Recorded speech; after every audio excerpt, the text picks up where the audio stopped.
What is going on there, everybody? It is Impact here again, and today we got another video for you guys. We're doing some more Hearts of Iron 3.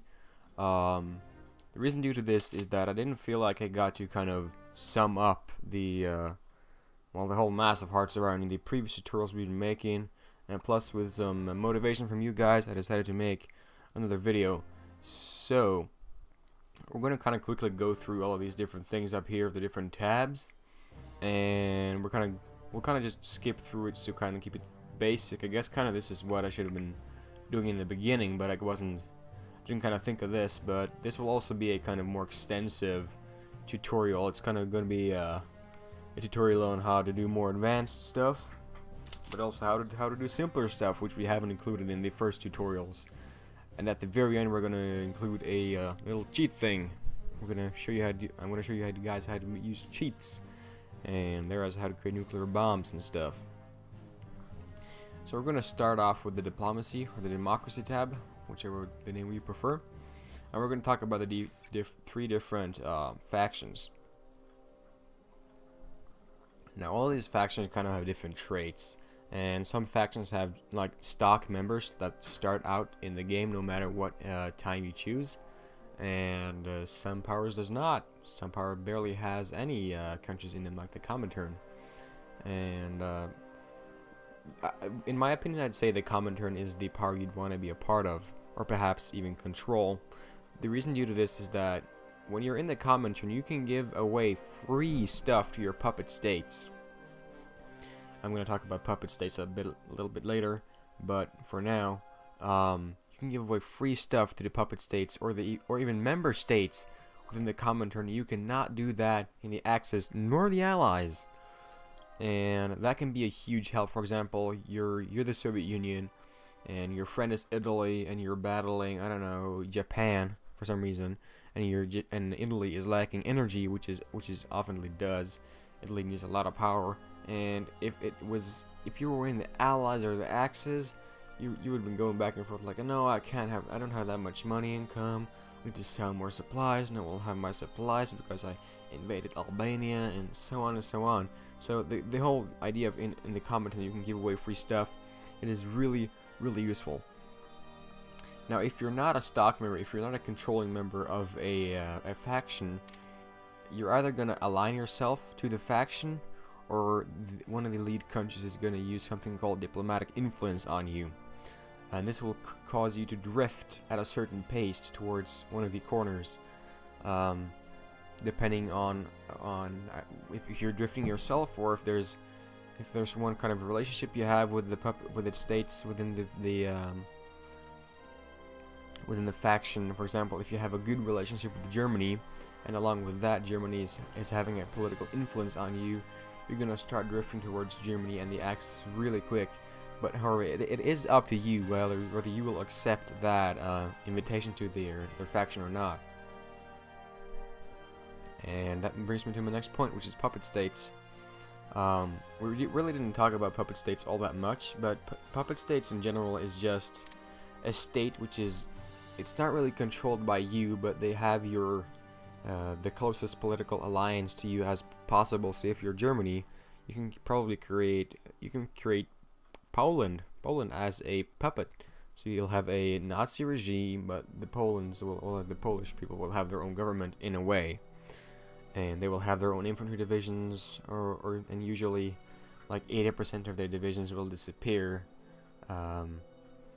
And from what I understand, the reasons for why so many divisions disappear when you create them as a puppet is because you usually crush a lot of divisions when you're in war, and that leads up to they're not able to kind of bring back those divisions at all. And I think that's it for the diplomacy tab for now. Actually, I have a bit more to talk about, so just forget what I just said. There's a bit more to the diplomacy tab. I'm sorry for that. The next thing I want to talk about is resources.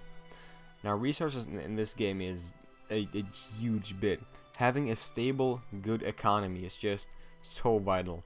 But it doesn't matter how much supplies and fuel, money, and all that shit you have if you do not have enough consumer goods.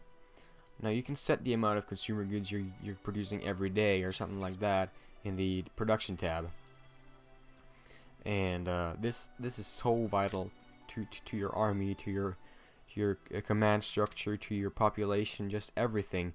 If you have 2 infantry divisions in battle and you have 2 in descent, and you're kind of losing already, and suddenly your descent drops, you're gonna lose. You know why? Because descent, more or less, is the internal control you have of your own country, and that will usually lead to something as soldiers are battling and they're kind of worried, like, will my wife have food when I'm gone? If I die, will she have any income? Will there be any food left for her at all? And that really drops the morale when you're in battle in general. So having trade routes, trade partners, and not too high a threat, and not being a too high threat, is in a way important, unless you are one of the big nations such as the Soviet Union, perhaps Germany, and perhaps the US. But in my opinion, the Soviet Union is the only country which will be able to self-supply itself 100%. You can have huge financial income through the Soviet Union if you want, and if you don't want to, then you don't. But for example, if you are Germany, you have a huge demand for rare materials, and you usually have to get those through either the Soviet Union or Sweden. Usually metal through Sweden, but Germany buys so much crap. And don't forget that if you have a good relationship with a country, for example, I'm Soviet Union, yeah, I got a good relationship with France. France wants my power, they can afford it, then they will most likely accept my agreement. But if it gets too expensive for them, or I don't want to give them my power anymore, don't forget that there's this there's the tab where you can remove all of the trade agreements. And that kind of leads me to my next point, which is a relationship between countries. I figured this would be pretty important if you want to have a lead role in the world military power in this game, at least. You can see this is my save from the actually, this is the save. I don't know if I said it or not. This is the save that we started out on in the very first tutorial. I talked about how disorganized the Soviet Union was, but now we're doing pretty darn good. I'm relatively happy with what we built. I just want to go off track saying this because I'm pretty proud of it, actually. We've got a huge marine. We've got more transport ships than we need.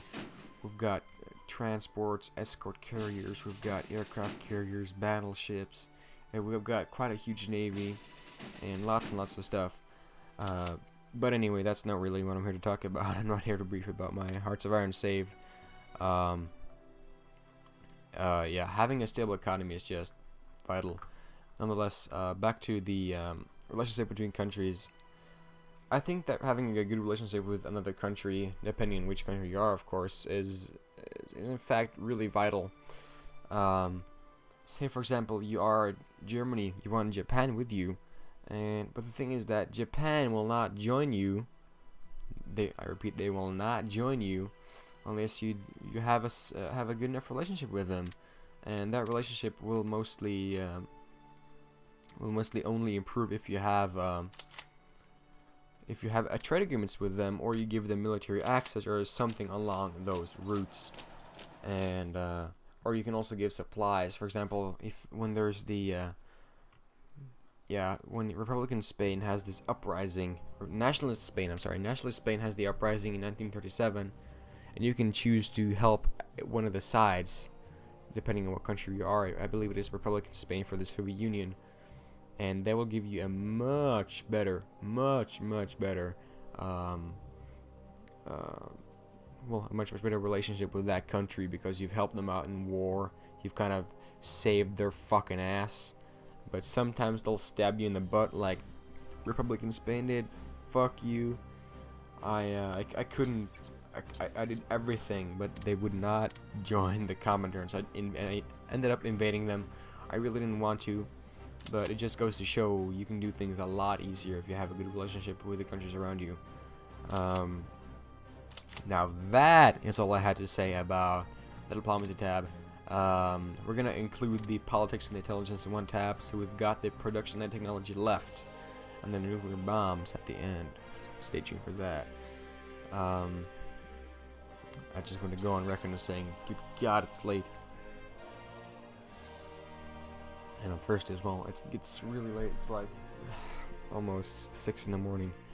We're gonna do this for you guys. I had to take. This is kind of take 2 of the this tutorial actually. Or take 3. I've tried it 3 times and I was pissed all 3 times. I didn't feel like I got it done properly, so we're doing it properly now. Production division. Pause. Okay.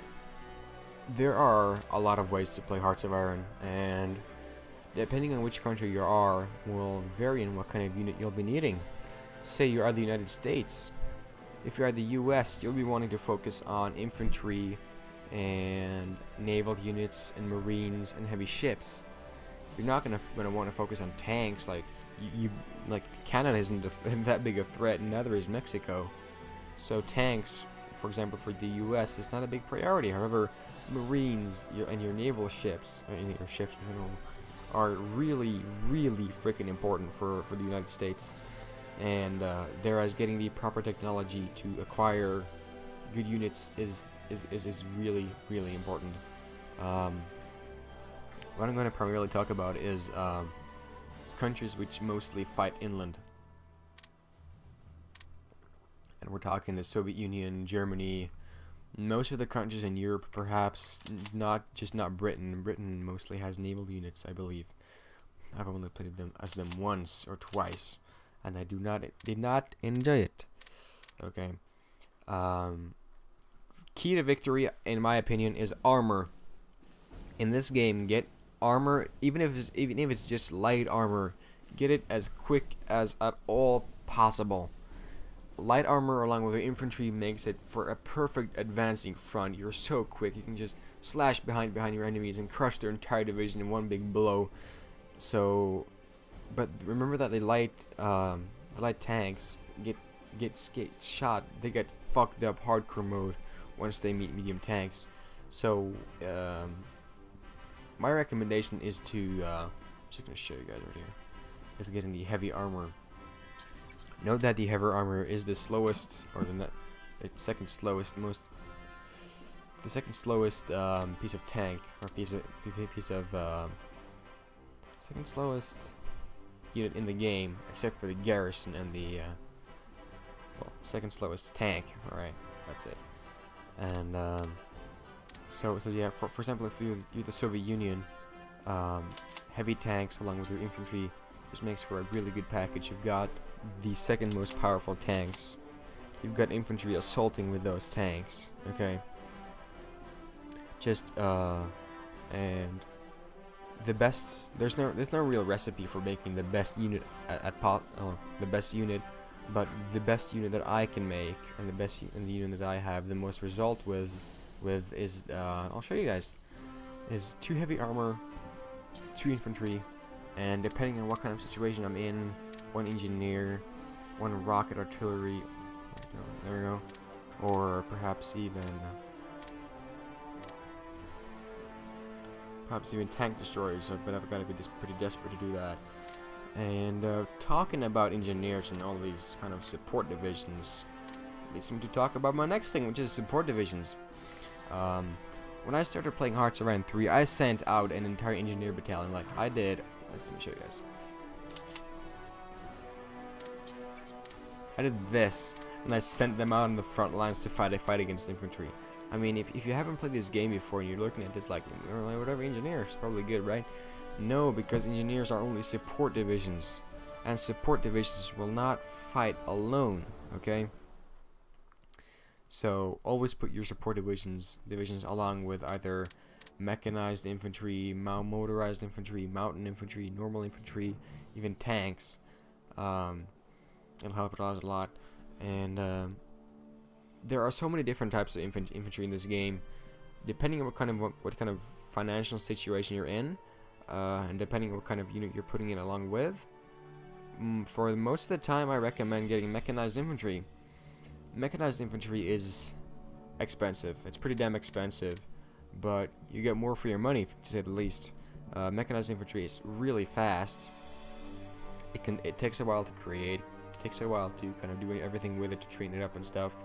but it is worth it. But don't do the mistake of putting mechanized along with heavy armor, because the heavy armor is the slowest moving Migaj in this unit, and it will slow down the mechanized infantry because they can't leave the tank behind. So be careful of not doing that in a way. Keep regular infantry along with your support divisions. I'm sorry for all the gasping here.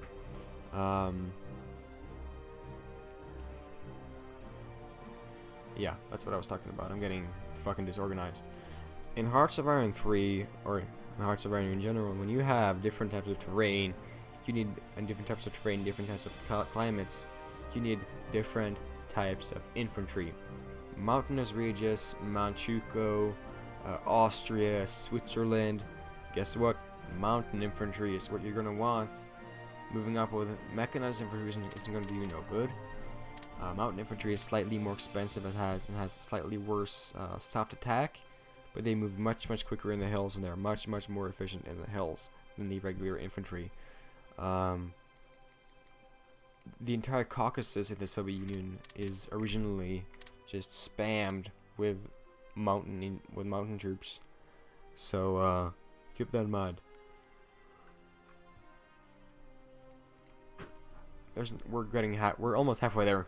Now we're gonna talk about Marines. Okay. Now, as I've said like 100 times, depending on what country you are, in some cases Marines will be helpful. In other countries, no, they won't be helpful. If you are the U.S., yeah, get Marines.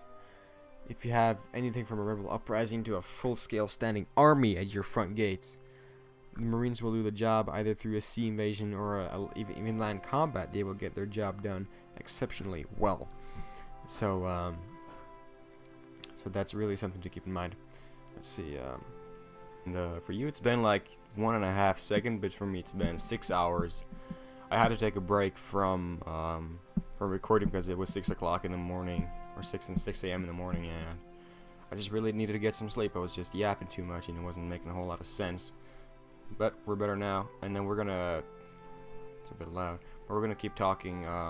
We're talking about production, and specifically we're talking about the different kind of units you're gonna want to be using. And I think we talked pretty okay about it, but I just wanted to say that if you're fighting inland versus infantry, mechanized, or tanks, go ahead and get the superior firepower land doctrines in the technology. I will show it later, and that will enable you to make more units within one unit. So you have more brigades within one unit. So you can have like 5 instead of just 4. Okay. So in my opinion, heavy armor plus 2 infantry plus perhaps one engineer or rocket artillery equals win. Usually, this is almost an unbeatable combination of armor, infantry, and support units, depending on what kind of situation you're in. Now you might be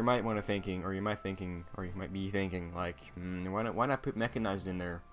I don't think you should put mechanized in there because the heavy armor will slow down the mechanized units. So keep your mechanized along with perhaps even light armor, and that will make for a very fast-moving unit. The heavy armor is very slow. So you see it moves at 5 kilometers an hour, and the infantry moves at 4. So we're just talking about a 1 kilometer per hour loss. Okay. So this combination here is the one that I will recommend for most countries. If you cannot afford to produce armor or expensive units in general, go ahead and create militia. Okay. Militia is usually just ill-trained troops you've kind of gathered in from your country, and I do not recommend using militia against really well-trained infantry units unless you are pretty desperate. Now you can also create a division called a garrison. Okay. Now a garrison can actually be a very effective force. You have no idea how many times I've been saved by a garrison. Now a garrison is usually a kind of a troop force or a force or unit in general, like stationed in a building, a fortress, or a city. But the thing is that garrisons are so slow. They move at like 1 kilometers an hour. I think they are the slowest unit in the game. But garrisons, although they do not move fast, they will fight pretty damn hard when they're under attack. And they can... I think I've got garrisons defending my capital right now. No, I've got nothing defending my capital right now. Probably pulled it out in the front. I really shouldn't do that. It's a bad idea. Anyway, garrisons... I'd really recommend using garrisons, no matter which country you are, for defending your cities. I don't know why, but I feel like garrisons defend better than the infantry units does. Garrisons, along with rocket artillery, normal artillery, something like that, or perhaps light armor. You can like station armor within your cities. I think that's a really good unit for defending. So we're done talking about land units, and we're going to move on to talking about airplanes or aircraft. Now, before we start on that, I wanted to say that I don't feel like aircraft really has a big role in this game. And you might be thinking like, wow, really? Why doesn't aircraft have a big role? And the reason for that is that the infantry in this game always does the main job. They're the ones moving in. They're the ones capturing, the ones killing, the ones securing borders. So I feel like if you have the opportunity to make aircraft, you can go ahead. But I don't feel like aircraft has that big impact. But when we're on this subject about talking about aircraft, you have tons of aircraft. Let me just get the fighter. Yo, what is going on, everybody? It is Ampec here again. Just wanted to say we had to cut the video into 2 parts because it became like 40+ minutes, and it's way too long to have on YouTube. Also gives me a nicer kind of time schedule to upload stuff on. So with that, I just want to thank you guys for watching. Perhaps you can even like and favorite if you enjoyed. You can also subscribe so you'll get the news and updates feed on the spot. And with that, I'll perhaps even see you in the next part. Thank you guys for watching, and I'll see you later.